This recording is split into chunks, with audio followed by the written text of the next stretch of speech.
Ну что, друзья, добрый день. Отзыв записываю только сейчас, обещанный. Спустя неделю у нас тут похолодало. В прошлые выходные мы хорошо так скатались в Адыгею. Около 1000 километров вышло туда-назад, в горячие источники. И потом что-то так резко-резко все похолодало, даже позапрошлые выходные. Прям погода осенняя была, сейчас вот только-только наладилось все. Сбежал пораньше с работы и думаю, вот все-таки сделать свой отзыв, именно мое мнение о этом мотоцикле. Проехал я на нем немного больше 2000 километров. Повторюсь, до этого у меня была R1150 RT еще, которой я владел, в принципе, знаком и знаю эти мотоциклы. Ну, начнем с того, что не о том, что плюсы, минусы, хорошие или плохие. Я бы сказал, самая главная особенность этого мотоцикла, что он другой. Вообще все мотоциклы BMW, они другие. Они не такие, как все. Ну, там взять гуся, его асимметричность, например. Кому-то дизайн BMW нравится, кому-то не нравится.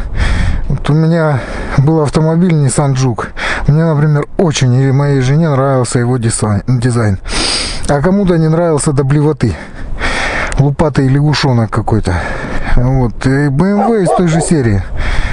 Этот мотоцикл либо вот он нравится, либо он не нравится. Как бы компромиссов особых-то и нет. Самое главное, то, что они удобные, да. Они, конечно, бывают, многие говорят, что немецкие инженеры как минимум курят что-то, а может даже и тяжелые наркотики употребляют, раз такой дизайн придумывают. Ну, взять, например, ST 650, да, что-то такое, помесь кофеварки с чужим. Вот. Но с другой стороны, такой футуристичный стиль, и на самом деле, если присмотреться, интересный мотоцикл. И у них много, собственно, таких. Те же гусята 650, они несообразно смотрятся, ну, когда присмотришься, вроде нормально. Что касаемо другой, ну, наверное, всем известные подвески, да, телелевер, паралевер, они совершенно другие. Реально просто другие подвески. Рычажного типа, сейчас Голда уже к этому пришла, что у нее рычажного типа подвеска впереди стоит. Вот. И плюс еще сзади, конечно, паралевер. Вот этот кардан интересный, BMW-шный, капризный, который надо обслуживать, следить за ним, опорные подшипники подтягивать, чтобы люфтов не было и так далее. Но эти подвески делают свое дело. У них, как пишут, при работе подвесок нет смещения пятен контакта вперед-назад. Из-за этого устойчивость в поворотах отличная. Ну и просто они мягкие, очень-очень мягкие и комфортные. Это я могу с уверенностью сказать. Проверено неоднократно на себе. Сравнивал, прям вот продал RT 1150 и резко пересел на Голду 1.8. Ну, после RT Голда вообще не рулится на около нулевых скоростях и очень жесткая. Ну и корова неповоротливая, конечно, еще. Так. Ну, из особенностей, да, 95-й год, здесь уже АБС стоит. АБС, подогрев ручек, АБС отключаемый, ну и аварийка. Самая главная штукенция, которая мне нравится, это вот это вот. Это указатель индикатора передач, топлива и температуры масла. Ну и времечко здесь еще тикает. У меня, кстати, здесь что-то неправильно подсоединено или специально так показывает не время, показывает мое время в пути после каждого завода. Но я даже и переделывать не буду, наоборот, кайфово. Время мне особо и не нужно. По удобству посадки, да, удобен очень. Вот, кстати, к особенностям, вот подножка. Ну, это сколько надо было курить, чтобы придумать подножку вот так вот открывалась. Ну, блин, не знаю, вечно норовишь, вот пока не привык, норовишь вместе нажать первую передачу. Вместе с тем, когда открываешь подножку. Но на самом деле все очень удобно. Она открывается там пяткой. Ты ее, ну, не повернул ногу, просто пяткой шпак и все.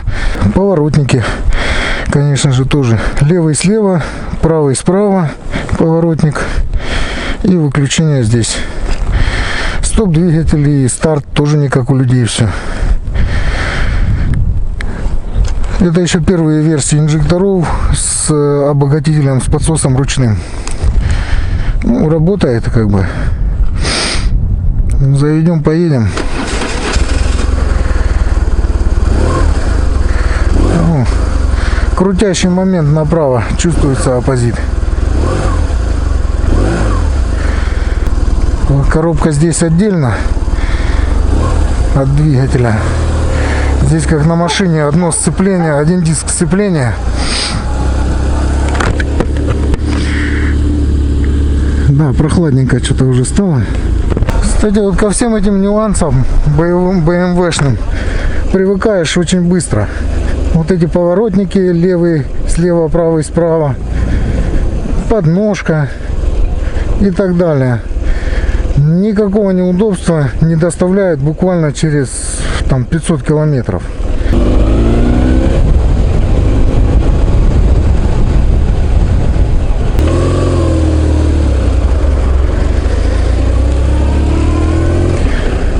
Вот, кстати, из плюшек основных, наверное, самая основная плюшка — это ABS на этом мотоцикле. Собственно, поэтому я и выбирал именно BMW, потому что за те деньги, что я его купил, за 230 тысяч, ну, ровным счетом ничего нельзя было взять с ABS, я имею в виду.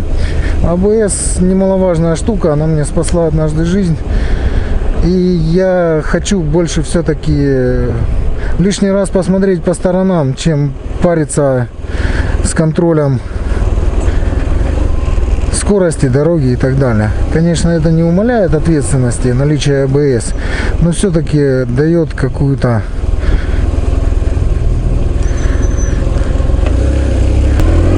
у него колесо спущено.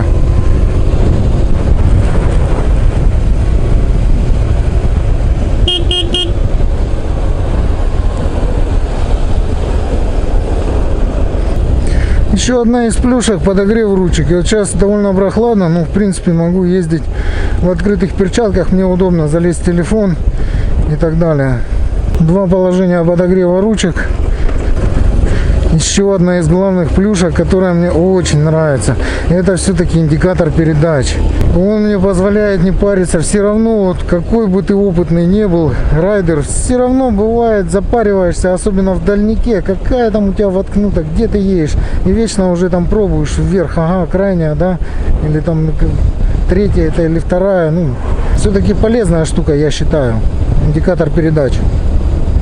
Отключаемый ABS, зачем он отключаемый, я, честно говоря, не понимаю. Это не эндуро, смысл его отключения. Ну, разве что, если он навернулся, то его можно отключить. Разве что в этом весь смысл. Ну, кстати говоря, опять же, почему 1100? Потому что именно на 1100 еще первая версия ABS, которая не ломучая. Она без сервопривода и очень надежная система. На 1150 там уже проблема, как бы на пробегах 60-80 тысяч практически у всех ABS летит. Что только нет. Сейчас вроде нашли решение, там ставят там, в районе там 30 что ли 40 там. С чего-то другого ставят ABS. Потому что так блок ABS стоит больше 100 тысяч. Здесь еще старый блок ABS стоит. Это первый плюс перед 150-й. Второй плюс то, что здесь... Короче, хвостовик, вал, на который одевается сцепление, там шлицы гораздо, их меньше, но они гораздо больше. И на 150-й почему-то сделали там их, они более мелкие шлицы, и это дело все со временем начинает разбалтываться и вечно гремящее тарахтящее сцепление. Здесь с этим делом получше, но тоже, так как один диск, все равно тарахтелка еще та по сцеплению. Так, сейчас пойду возьму бумажки по работе и поедем дальше.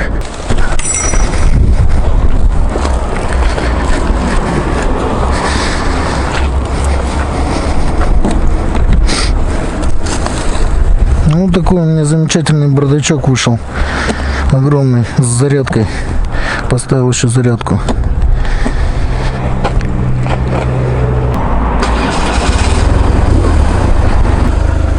Так, на чем я остановился? На АБС, который здесь не ломучий.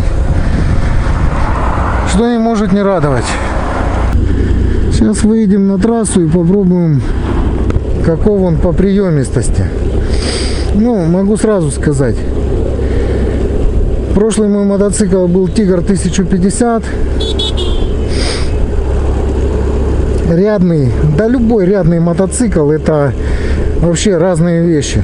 Я их так примерно сравниваю. Если ты на ряднике там наваливаешь, открутил ему, дал рядник там, давай, валим. Если ты наваливаешь на оппозите двухцилиндровом, то это из разряда что-то ты ему там навалил, он говорит, что ты от меня хочешь, ну ты нахер уже сейчас, подожди, сейчас уже разгонюсь. Вот примерно вот такая разница. Сейчас мы это на трассе посмотрим.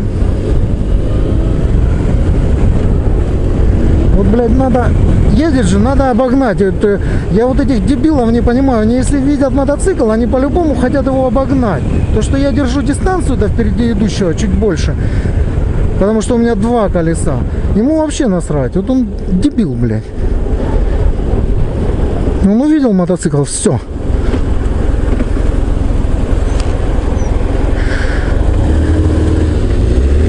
Уезжайте, ну вас нафиг.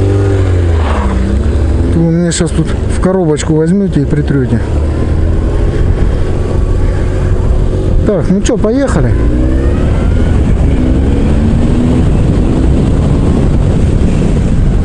Не дали.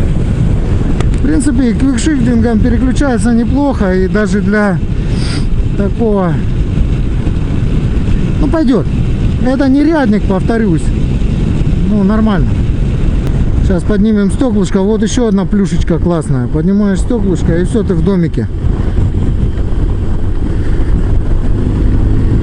По поводу сумасшедшей там тяги снизу, оппозит. Ну да, трактор. Ну все-таки я скажу, на Триумфе вот момент он лучше был размазан по диапазону. Он ехал с любой передачи, практически там с 1500 ехал.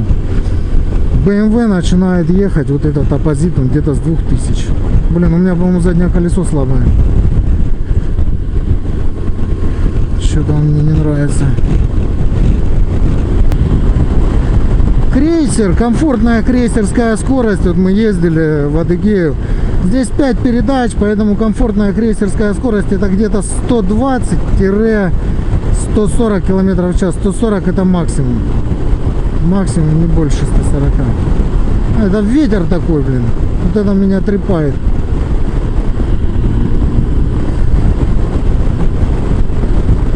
И, кстати, при такой скорости, если ехать вот до 140, у меня расход получился, я сейчас скажу, 23 литра без малого я залил, 23 литра на 400 километров.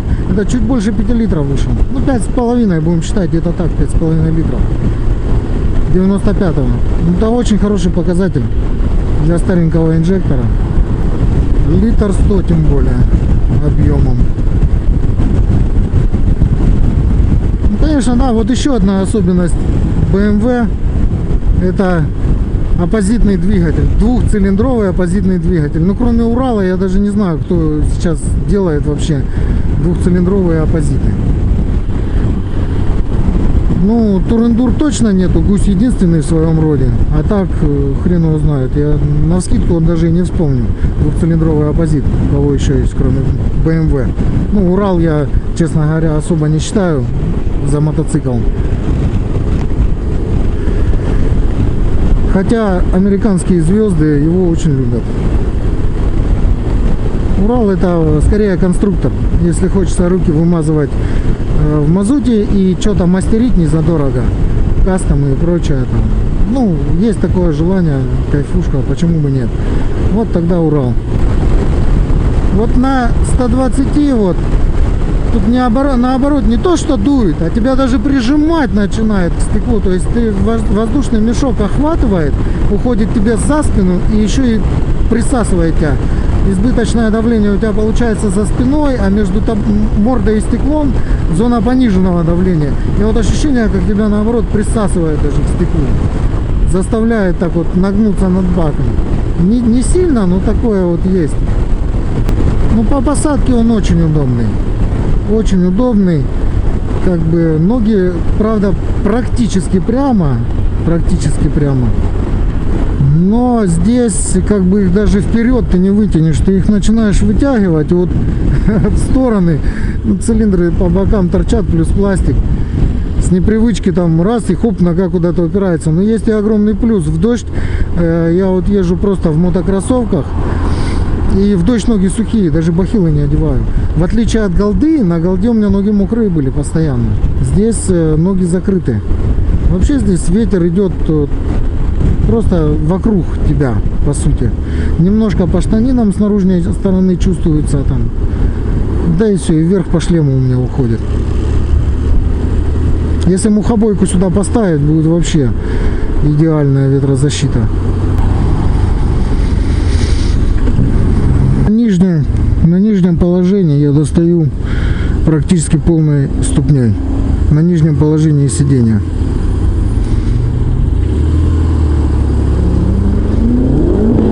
Гусь повыше будет, чем РТХ.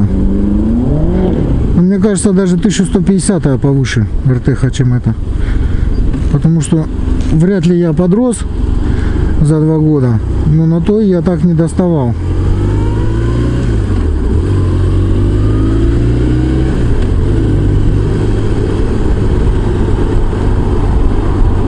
Когда привыкаешь, в принципе, нормально. Поначалу мне катастрофически не хватало вот того пинка под зад, не хватало запаса мощности. Потому что если ты на трассе идешь 120 и тебе нужно обогнать фуру, то обгон тебе уже нужно планировать.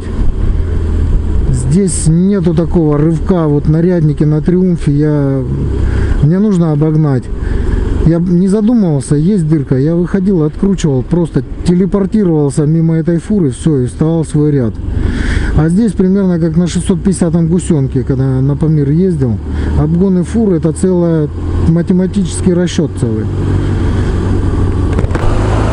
Здесь, конечно, чуть получше с этим делом, но все же.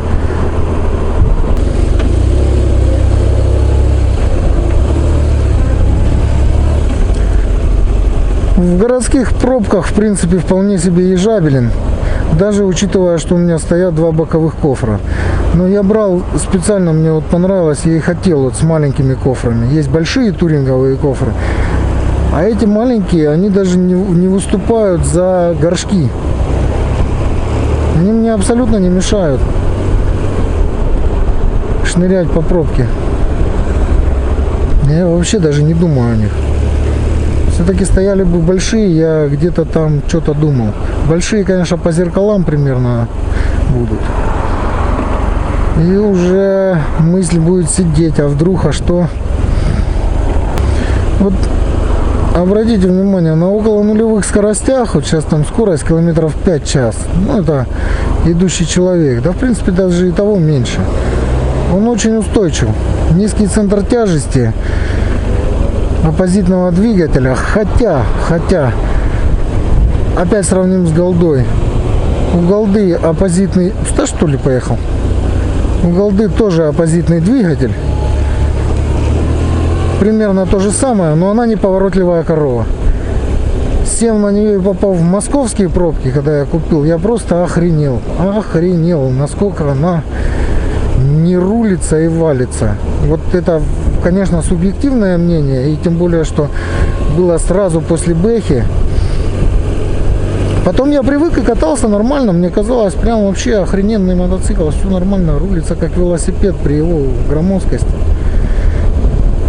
Но если вот так вот сравнить 1-2 и прокатиться на одном, на втором, то разница ощутима в подвесках и рулежке. Ну нет у него, то тебя вот 2000, еду на 3. Вот я ему открываю, все, он матерится уже. Что ты хочешь, блин. Нету. Зато не дерганый. Спокойный, размеренный. Вот для путешествий лучше не придумаешь. Для путешествий по асфальту, по хорошим нормальным дорогам. Он-то позволяет ехать и по относительно хреновым дорогам, но все-таки, если батарейки хватит, то мы на обратном пути еще запишем тест-драйв по одной хреновой дороге. А то здесь пробка, колом все стоит, я сюда не хочу ехать назад. Хоть и на мотоцикле, но все равно.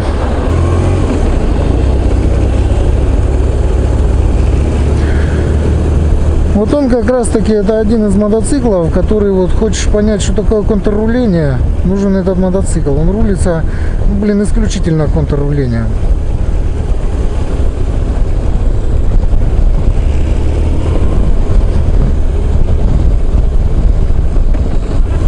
Я тут было дело, когда я вот только после зимы, ну, пригнал, поставил в гараж, а потом после зимы, после переборки, дефектации, я его завел, ну и решил, пока там погодка была с утреца хорошая, 12 марта было дело, решил я поехать сделать страховку,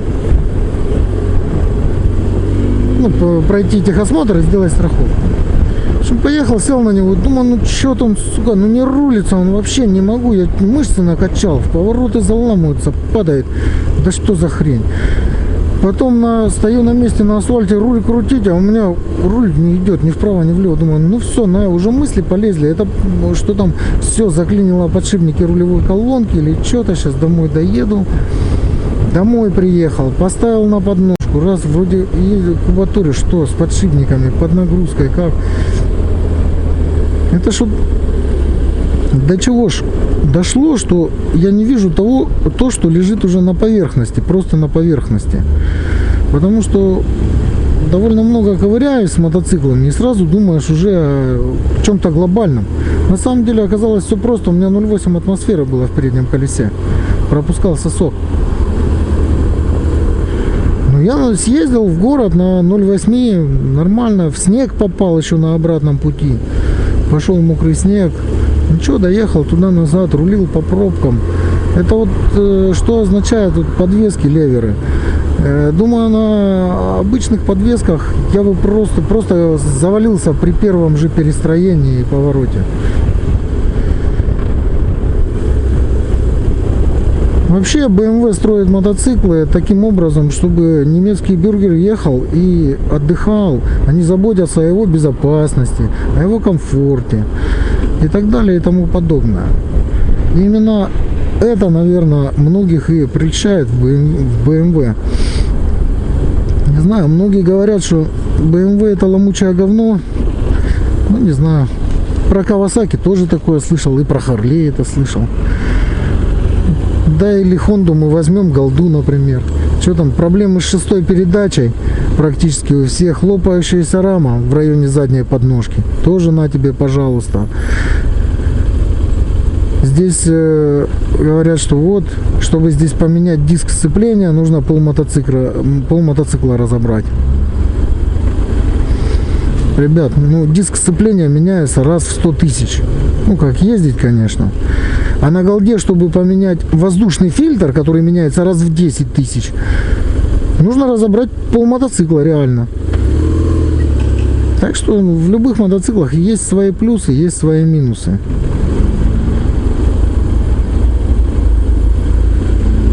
Все они по-своему хороши. Я как вот турецкий султан с удовольствием бы имел. Не, жен мне не надо, Гарем. Я бы гараж мотоциклов имел. Всех разных. Каждый по-своему красив, уникален. Я бы их все по очереди ездил. Так, ладно, потрындели, надо в левый ряд и ехать.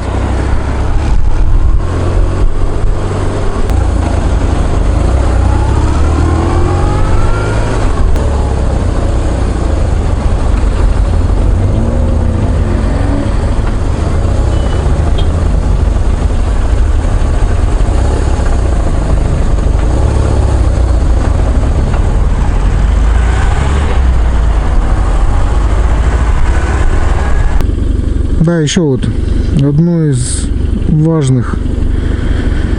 один из важных моментов про зеркала.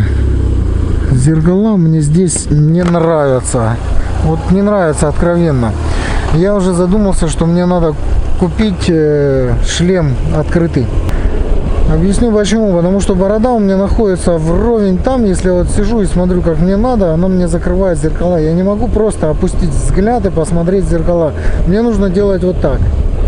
Ну, это я, конечно, сильно показываю, чтобы было видно на камере. Ну, просто небольшой кивок нужно делать. Это напрягает трындец как. Просто. Аж бесит. Поэтому, наверное, поеду в скором будущем и куплю себе открытый шлем.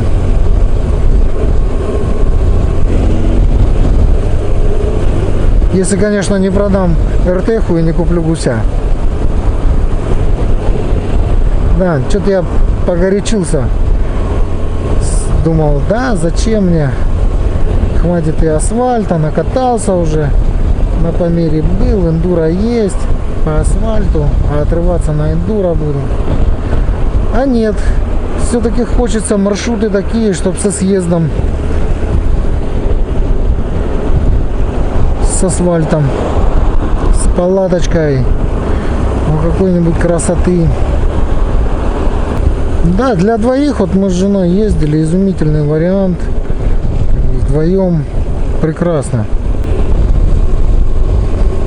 Мотоцикл располагает ехать далеко и долго на нем. Его, кстати, можно даже новичкам рекомендовать. Очень дружелюбный баварец.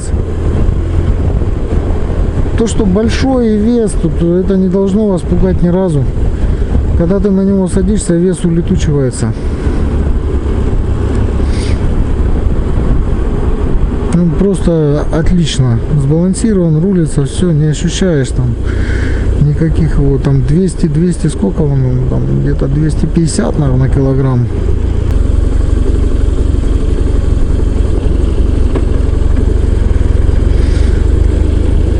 Кстати, мотоцикл вполне себе позволяет ехать в стойке.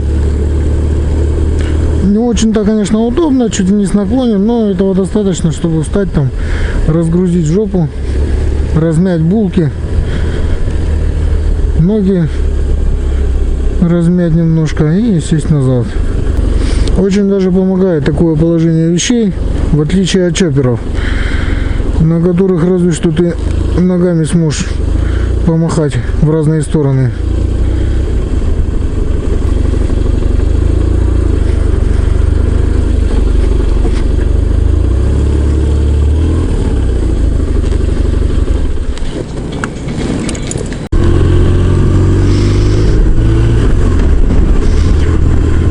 Вот, поехал я объездной дорогой. Не кайф было на малину суваться, там все стоит. Сейчас тут как раз будет дорога такая, что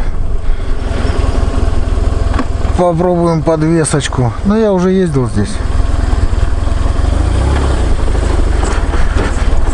5 минут страха, и ты приехал, чем стоять час в пробке.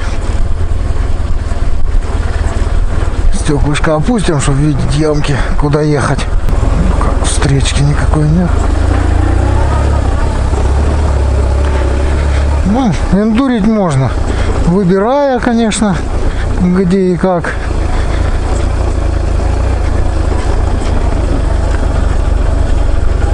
Ну, вполне себе вот такая дорога езжабельна. Клиренса хватает, подвеса хватает. Единственное, с умом объезжать, выбирать.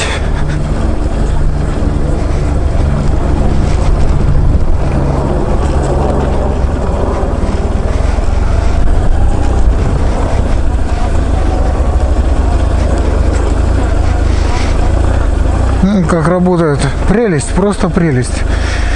Обожаю BMW-шные подвески.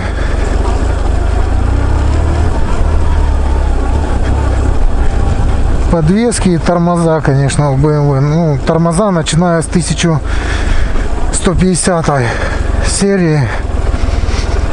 На 1100 тормоза здесь без сервопривода.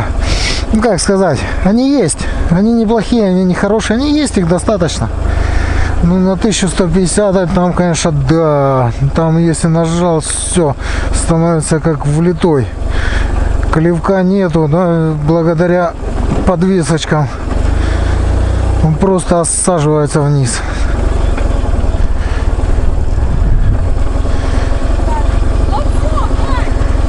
Детвора что-то там с веревкой мутят. Как вы задолбали, вот это еле ползете. Сейчас постоим, наверное, подождем, пусть отъедут чуть-чуть.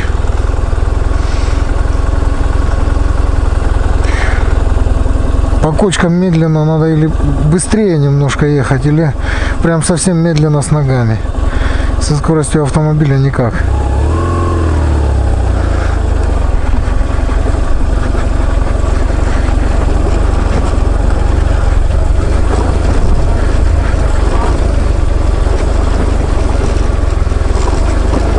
То запросто на Памир можно ехать на ней. Но, блин, если где-то диск согнешь, вот то и все. Все-таки спецованные колеса. Да и пластик весь там оставишь.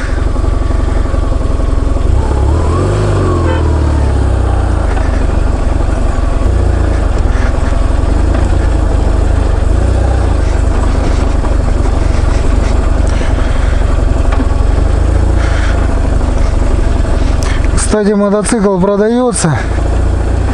Причина банальная и тривиальная. Но не зашел он мне. Я хочу турендуру. Наверное, гуся буду брать. Или меняю этот мотоцикл на туринду с моей доплатой. Обязательно с АБС. —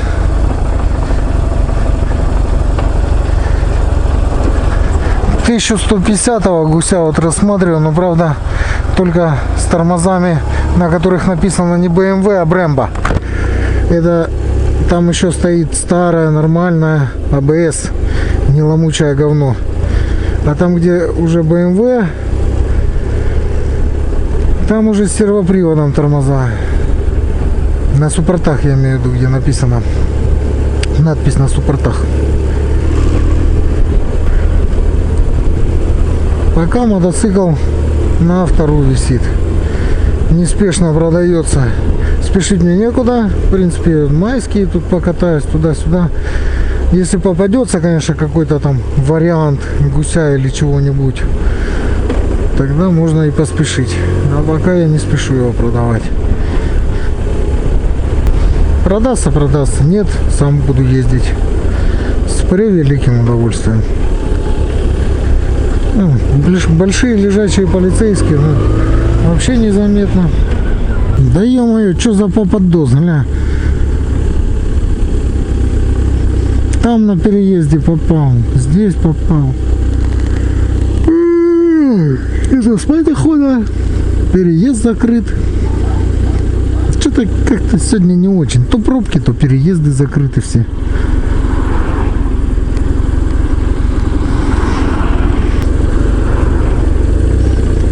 Ну вот, кстати, около нулевые скоростя вполне себе нормальные. Вот, могу остановиться, секунду даже постоять и ногу не опускать.